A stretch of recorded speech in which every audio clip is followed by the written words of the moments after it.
సంఘాన్ని గలిబిలి చేసి పడేస్తున్నారు. అందుకనే వారు నేను వదిలేసాను, చెప్పాను వెళ్ళలేదు, వదిలేశాను అని చెప్పి ఈ అలస కేంద్రం గురించి ఉపనయనం గురించి చెప్తా ఉంటారు. అందుకనే మనం విశ్వాసంలో ఉన్నప్పుడు ఈ పోరాటాలు ఉన్నాయి కనుక మనము ఎప్పుడూ దేవుని వాక్యాన్ని పఠిస్తూ వాక్యానుసారంగా జీవించడానికి, ప్రార్థనలో మెలుగుగా ఉండడానికి దేవుడు మనకి వాక్యాన్ని నేర్పిస్తాడు. మనం ఎప్పుడు పోరాటాలే గనక మన జీవితం ఎప్పుడు సంఘంలో మీరు చూడండి, మొన్న జరిగిన ఎప్పుడు ఏ రోజుకి ఆ రోజు ఒక ఫ్రెష్గా ఒక అరాచకం, అక్రమం, వాటిని బట్టి మనం ఇన్ఫ్లుయెన్స్ అవ్వకూడదు. మనం చూసి ఎదుటి వ్యక్తులు విశ్వాసంలో రావాలే తప్ప వారి విశ్వాసం మనలోకి తెప్పించుకుని, వారి విశ్వాసం వారి పనులు కావచ్చు, వారి చూపులు, వారి లోకంలో ఉన్నది ఏది ధనాపేక్ష కావచ్చు, ఏది కూడా మనలోకి రాకూడదు. ఇది మన పోరాటం, ఆత్మీయ పోరాటం. కనిపించని శత్రువుతో, అపవాదితో మన పోరాటం ఉంది కనుక మనం జాగ్రత్తగా ఉండాలి. వాళ్ళు ఏం చేస్తున్నారంటే 4వ అధ్యాయం చూస్తున్నాం.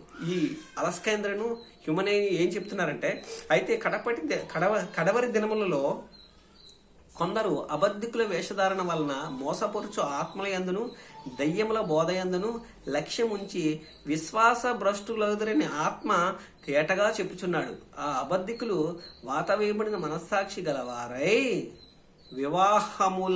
వివాహమును నిషేధించుచు సత్య విషయమై అనుజ్ఞానం గల విశ్వాసులు కృతజ్ఞతాస్తుతులు చెల్లించి కొను నిమిత్తము దేవుడు సృష్టించిన ఆహార వస్తువులను కొన్నిటిని తినుట మానవలనని చెప్పుదుర్రు.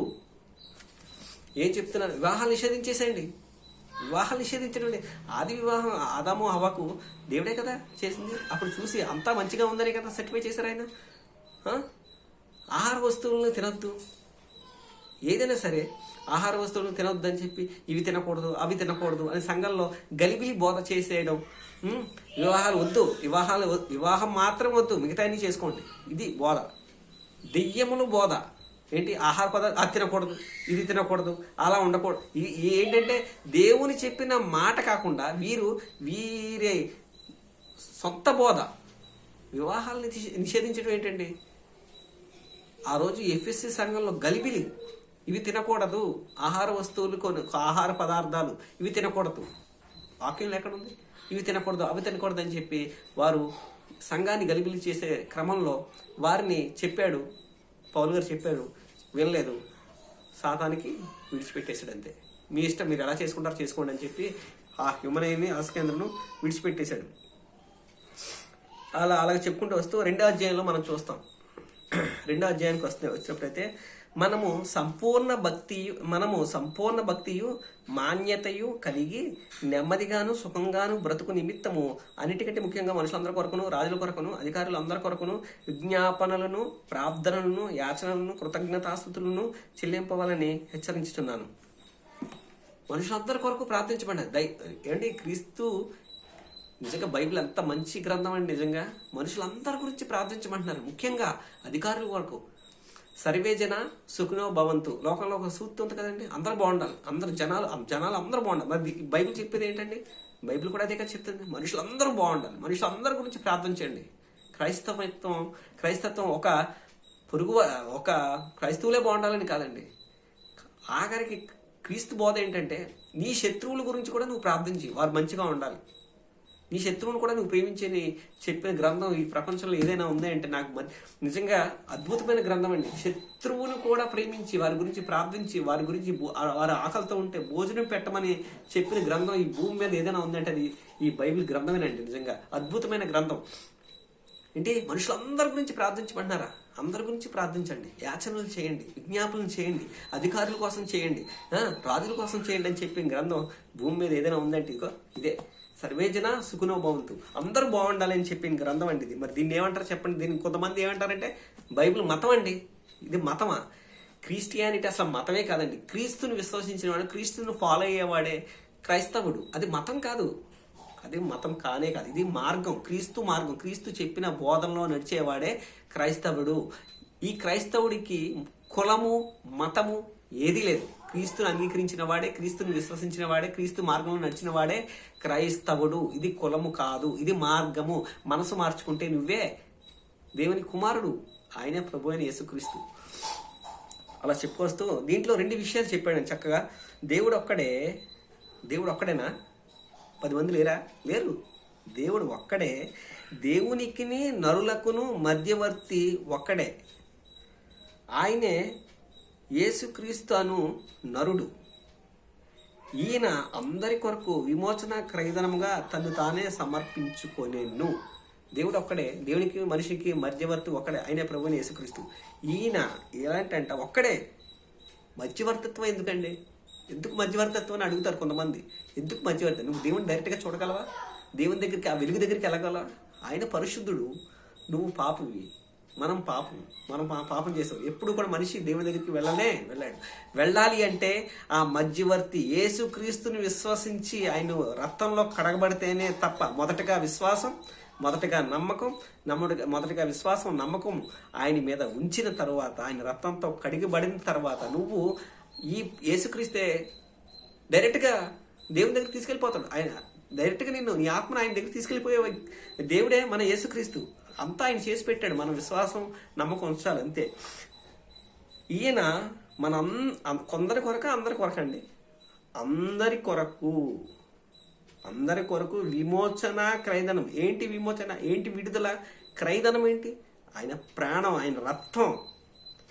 అది వెలలేని రక్తం. వెలలేదు దానికి.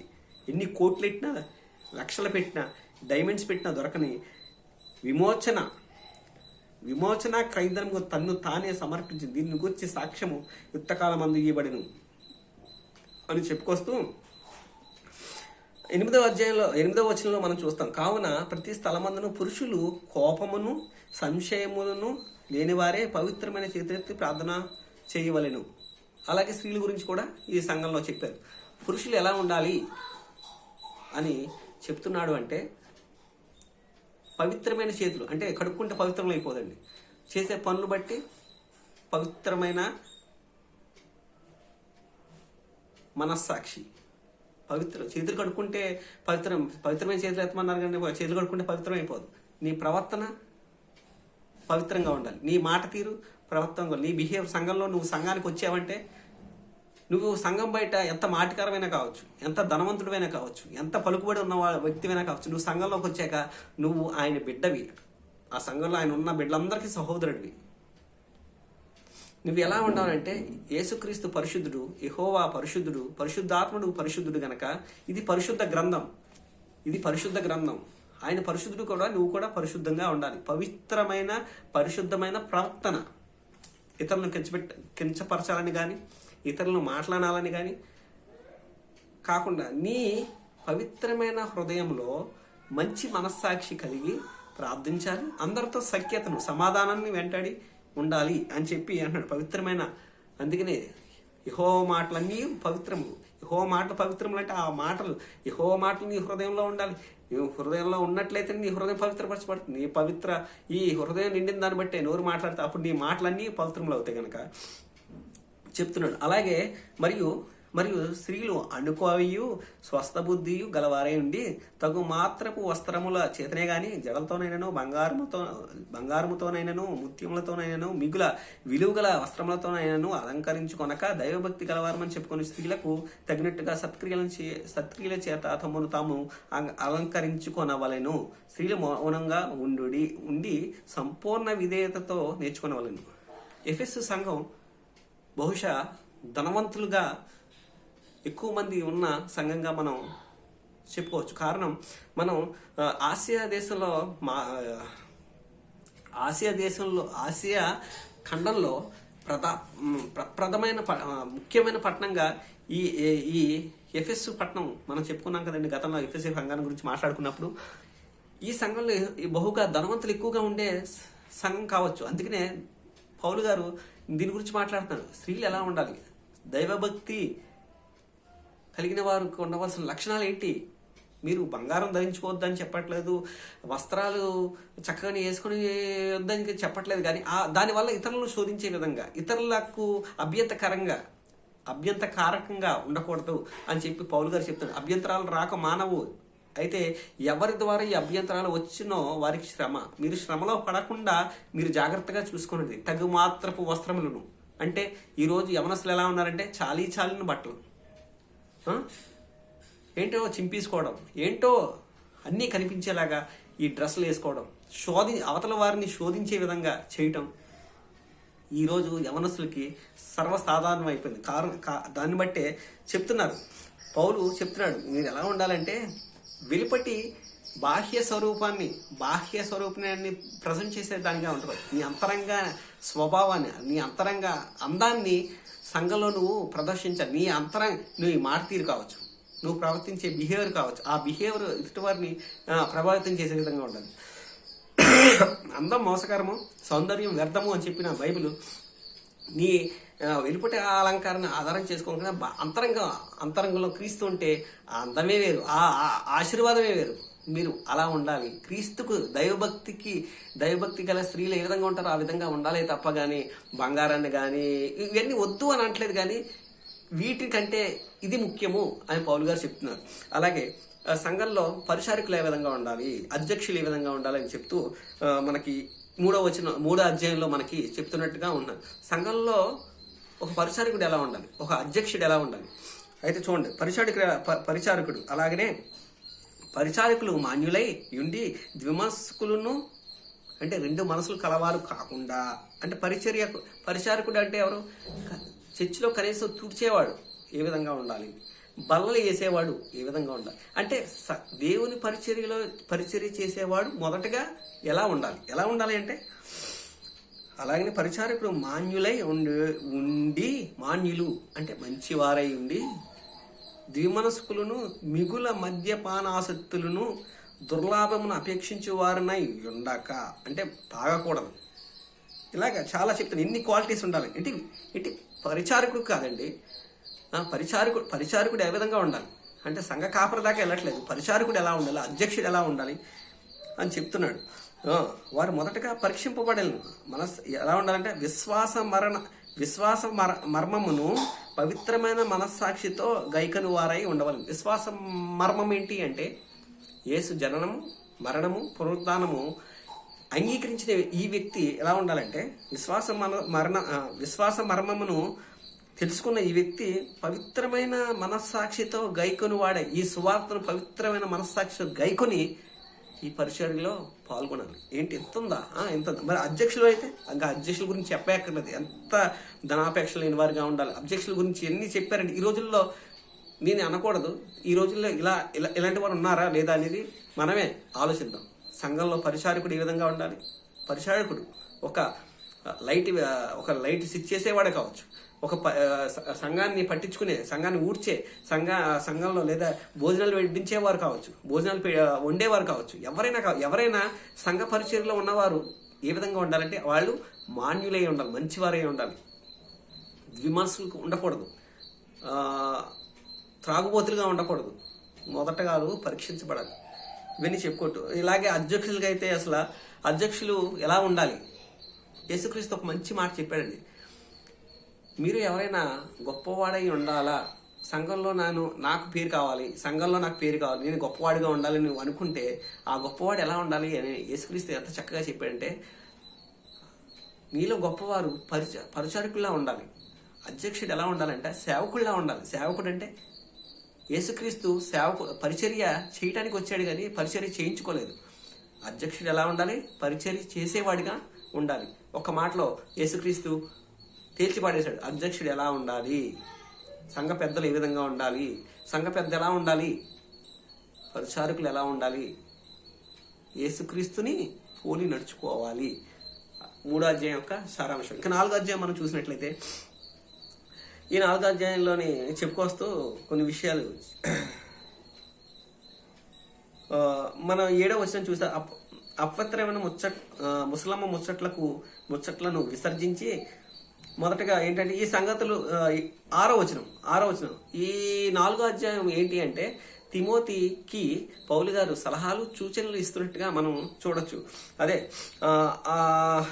6వ వచనం, ఈ సంగతులు సహోదరులకు వివరించిన నీవు అనుసరించి వచ్చిన విశ్వాస సుబోధ సంబంధమైన వాక్యముల చేత పెంపరారుచు యేసుక్రీస్తునకు మంచి పరిచారకువై ఎందువు. ఏంటంటే విశ్వాస సుబోధ సంబంధమైన వాక్యముల చేత పెంపరారుచు అపవిత్రమైన ముసలమ్మ ముచ్చట్లను విసర్జించేయమంటున్నాడు. విసర్జించడం అంటే విడిచిపెట్టేయాలి. ఏం విడిచిపెట్టేయమన్నాడు? ముసలమ్మ ముచ్చట్లు, పనికి మాలిన పనికి రాని విషయాలను విడిచిపెట్టే తిమోతి అని చెప్తున్నాడు. దైవభక్తి విషయంలో నీకు నీవే సాధకము చేసుకొనుము. శరీర సంబంధమైన సాధకము కొంచెం మట్టికే ప్రయోజనకరమగును గాని దైవభక్తి ఇప్పటి జీవము విషయంలోను రాబో జీవం విషయంలోను వాగ్దానంతో కూడినదైనందున అది అన్ని విషయంలో పవిత్రమై అన్ని విషయంలో ప్రయోజనకరమవును. ఈ వాక్యము నమ్మదగినదియు పూర్ణ అంగీకారమునకు యోగ్యమైనది నై ఉన్నది. మనుషులందరికీ రక్షకుడు, మరి విశేషంగా విశ్వాసులకు రక్షకుడైన జీవం గల దేవుని యందు మనము నిరీక్షణ ఉంచి ఉన్నాము గనుక ఇందు నిమిత్తము ప్రయాసముతో పాటుపడుచున్నాము అంటున్నాడు. శరీర సంబంధమైన సాధకము అంటే ఎక్సర్సైజ్, ఫిట్నెస్. ఇప్పుడు మనం ఎక్సర్సైజ్ చేస్తామండి ఎందుకు?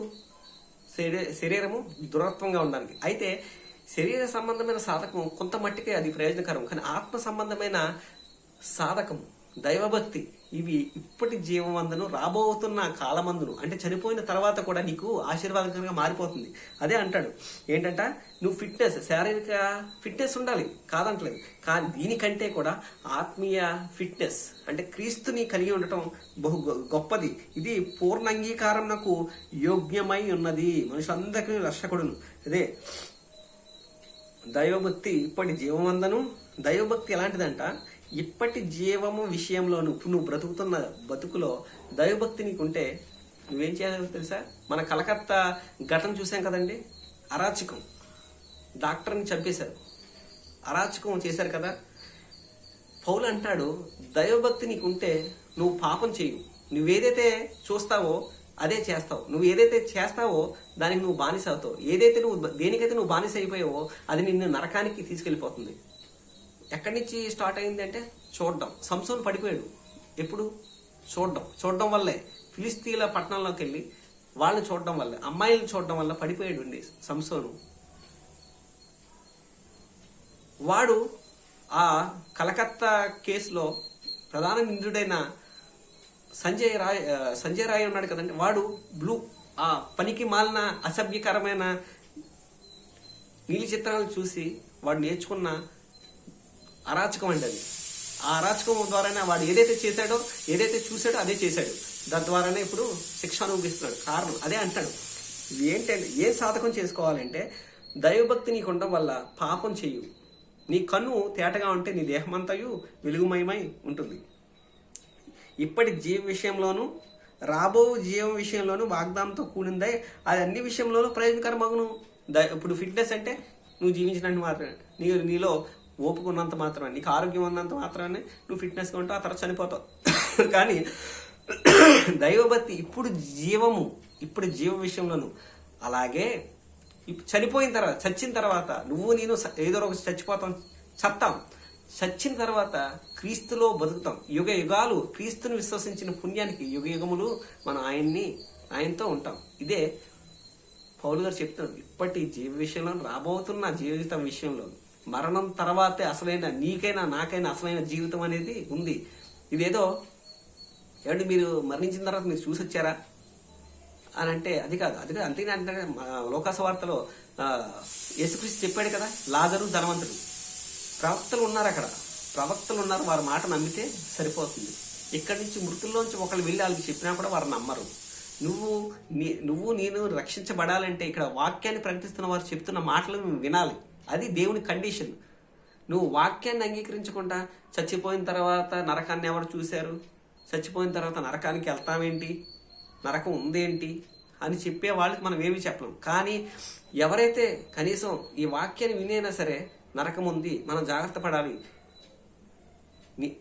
జ్ఞానవంతుడు ఏం చేస్తాడంట, అక్కడ ఏదో ప్రమాదం ఉందని ఎవరైనా చెప్పారనుకోండి, వీడిల్ని చూడడు, ముందే జాగ్రత్త పడతాడు. ఎందుకని? వారి మాట నమ్మాడు కాబట్టి, విన్ని తను జాగ్రత్త పడ్డాడు కాబట్టి. అక్కడ ప్రమాదం ఉంది ఎదరికి వెళ్తే అని చెప్తే, ఓహో అక్కడ ప్రమాదం ఉందా, అయితే నేను ఇక్కడ జాగ్రత్త పడాలని చెప్పి జాగ్రత్త పడి అక్కడి నుంచి ఆ మార్గం వెళ్లకుండా ఈ మార్గం నుంచి వెళ్ళిపోతాడు జ్ఞానవంతుడు. నేను వాక్యాన్ని ప్రకటించిన మేము కానీ ఏదైనా సేవకులు కానీ దైవ సేవకులు ఎవరన్నా చెప్తున్నప్పుడు ఇది రక్షణ మార్గము రండి అంటే రక్షణలోకి వచ్చి ఆయన విశ్వసించి ఆయన్ని అంగీకరిస్తే తప్పించబడతారు. లేదంటే మేము ఇలాగ వెళ్తామంటే ఎవరు ఏం చేయలేదండి. అలాగే అలా చెప్పుకొస్తూ ఈ సంగతులు ఆజ్ఞాపించి బోధించు. నీ యవనం బట్టి ఎవడు నిన్ను తృణీకరింపనీయకము, నీ యవనం బట్టి ఎవడు నిన్ను తృణీకరింపనీయకము మాటలోను.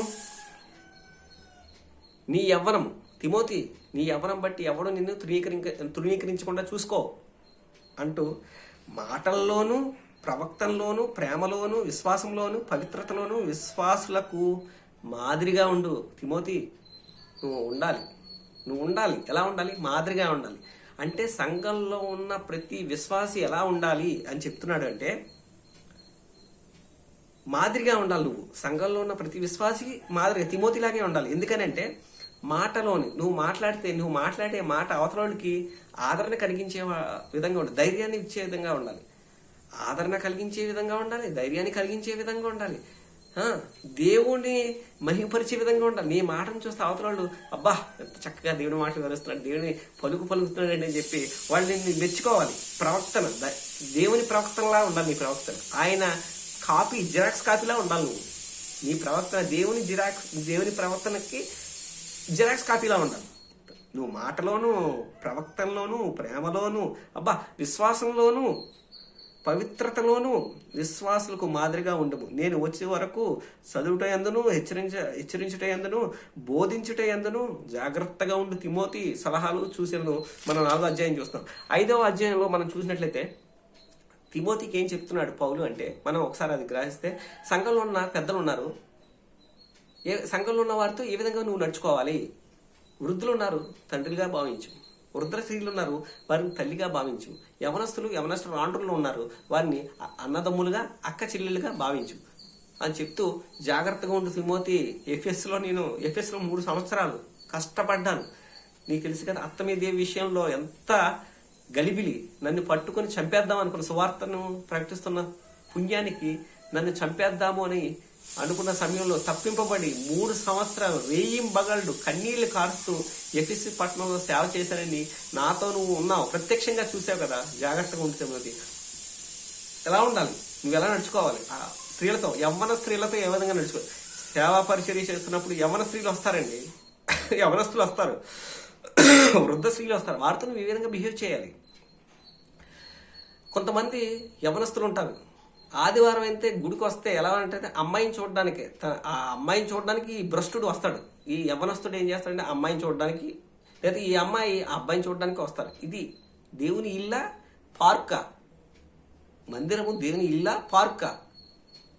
నీ ప్రవర్తన ఎలా ఉండాలి అంటే, కనీసం మందిరంలో పేరు పెట్టి ఎవరినైనా కూడా, ఇప్పుడు కృప ఉందనుకో, ఆ పేరు పెట్టి కూడా పిలకూడదు, లేకపోతే ఏ పేరు పెట్టి కూడా కనీసం పిలకూడదు. దేవుడు ఒక నియమం ఇచ్చాడు. అన్న, మనకన్నా పెద్దవారితో అన్న ఏంటి చెప్పండి అన్న, మనకన్నా తమ్ముడు వెళ్ళరా అనాలి, లేదా మనకన్నా పెద్ద వాళ్ళు అక్క లేదా